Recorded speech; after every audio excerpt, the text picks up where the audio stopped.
मोदी एक आंधी है, नव भारत का गांधी है।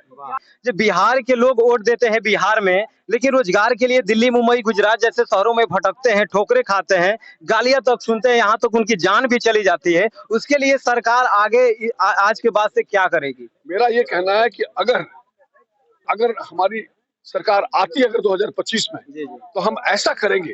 भाजपा की अगर सरकार यहाँ आ जाती है तो हम ऐसे रोजगार यहाँ पे पैदा करेंगे। एक और मैं सवाल करूंगा, बिहार के बहुत सारे युवा हैं जो अपने डिग्री के लिए, इंजीनियर के लिए, डॉक्टर बनने के लिए अलग अलग राज्य में जाते हैं, अलीगढ़, हैदराबाद। इसके लिए एजुकेशन के लिए बहुत हमारे बिहार में कमी है। एजुकेशन के लिए हमारी बीजेपी सरकार क्या करने वाली है आगे? देखिए, अगर ऐसा है कि मैं आपको ये बता दूं कि जनता अगर हमको मौका देती है, पार्टी अगर मौका देती है, हमारा हाथ मजबूत हो, तो हम यहाँ के इस क्षेत्र के साथ साथ मैं पूरे बिहार के लिए एक ऐसा स्कीम लाएंगे।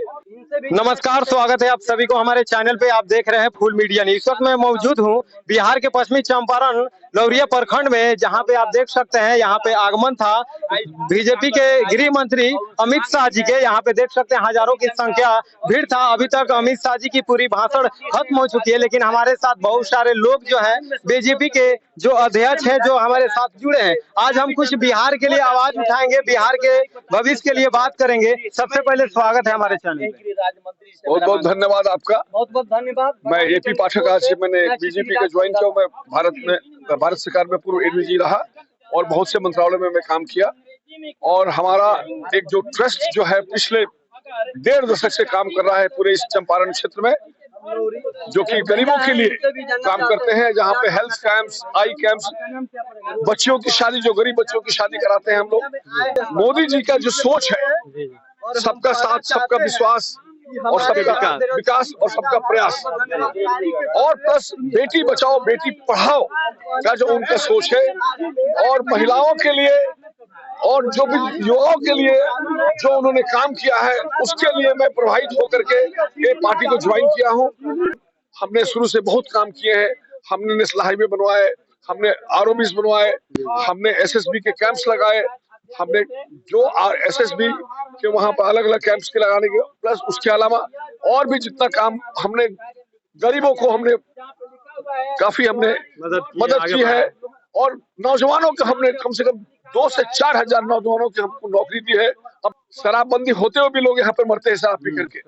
तो आप देख रहे हैं एपी पाठक जी हैं जो आज बीजेपी से जुड़े हैं। लेकिन कुछ एक और सवाल हम करेंगे, जो बिहार के लोग वोट देते हैं बिहार में, लेकिन रोजगार के लिए दिल्ली, मुंबई, गुजरात जैसे शहरों में भटकते हैं, ठोकरे खाते हैं, गालियां तक सुनते हैं, यहाँ तक उनकी जान भी चली जाती है। उसके लिए सरकार आगे आज के बाद से क्या करेगी? मेरा ये कहना है कि अगर यूपी की तरह बिहार सरकार भी अगर काम करने लगे, तो यहाँ के जो मजदूर हैं वो नहीं जाएंगे।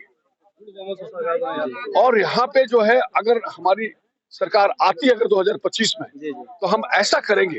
भाजपा की अगर सरकार यहाँ आ जाती है तो हम ऐसे रोजगार यहाँ पे पैदा करेंगे, ऐसे कल कारखाने लगाएंगे, फैक्ट्री लगाएंगे, और कुछ ऐसा इन्वेस्टमेंट लाएंगे जैसे कि हमारे की यहाँ की जो जनता है, जो मजदूर है, वो दूसरे क्षेत्र में जाने की जरूरत है, उनको यही काम मिल जाएगा। जी, वही हम पूछ रहे हैं आपसे कि आखिर बिहार के ही लोग ही क्यों अलग अलग स्टेट में जाते हैं? आखिर अलग स्टेट के लोग हमारे बिहार में क्यों नहीं आते हैं? यही हमारा सवाल है। बिहार के बहुत सारे युवा हैं जो अपने डिग्री के लिए, इंजीनियर के लिए, डॉक्टर बनने के लिए अलग अलग राज्य में जाते हैं, अलीगढ़, हैदराबाद। इसके लिए एजुकेशन के लिए बहुत हमारे बिहार में कमी है। एजुकेशन के लिए हमारी बीजेपी सरकार क्या करने वाली है आगे? देखिए, अगर ऐसा है कि मैं आपको ये बता दूं कि जनता अगर हमको मौका देती है, पार्टी अगर मौका देती है, हमारा हाथ मजबूत हो, तो हम यहाँ के इस क्षेत्र के साथ साथ मैं पूरे बिहार के लिए एक ऐसा स्कीम लाएंगे जिससे कि अभी तो चलिए, तो अभी जुड़ा हूँ, अभी हम इस बातों को जो है यहाँ के लोगों को अपने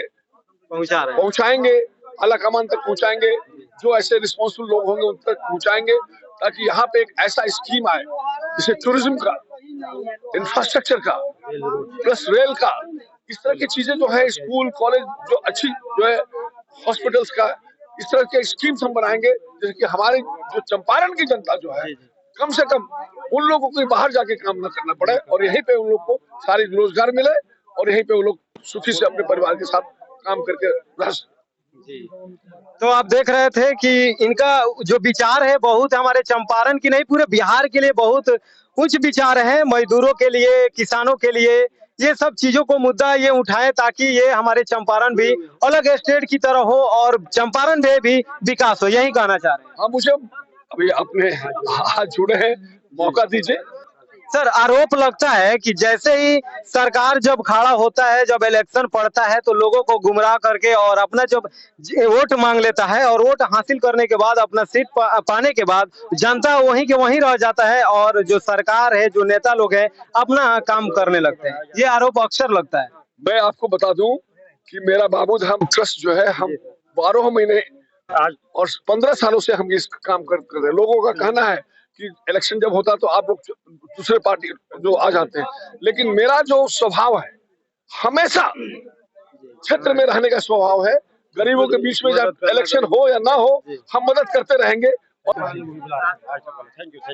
चलिए, बाकी हमारे साथ एपी पाठक जी थे और उनसे बहुत सारे कड़वे सवाल हुए, हालांकि बहुत ही अच्छे से वो सवाल की जवाब दिए। मैं बिहार के रोजगारों के लिए बात किए, बिहार के शिक्षा के लिए बात किए, बिहार के युवाओं के लिए बात किए, लेकिन सब सवालों के जवाब बहुत ही अच्छी तरीका से दिए ताकि बिहार को भी आगे बढ़ाने की प्रयास करें। बाकी इन तमाम खबरों को आप सबके बीच में पश्चिमी चंपारण लौरिया प्रखंड के दिखाने की प्रयास किया। यहाँ पहुंचे हुए थे हमारे बीजेपी के गृह मंत्री अमित शाह जी, बहुत उनका लोग पहुंचे थे भीड़ में। बाकी इन तमाम खबरों को आप सबके बीच में बराबर लाने की प्रयास करता हूं। बाकी फिर मिलते हैं नेक्स्ट खबरों को लेकर, जब तक ये जय हिंद, जय भारत।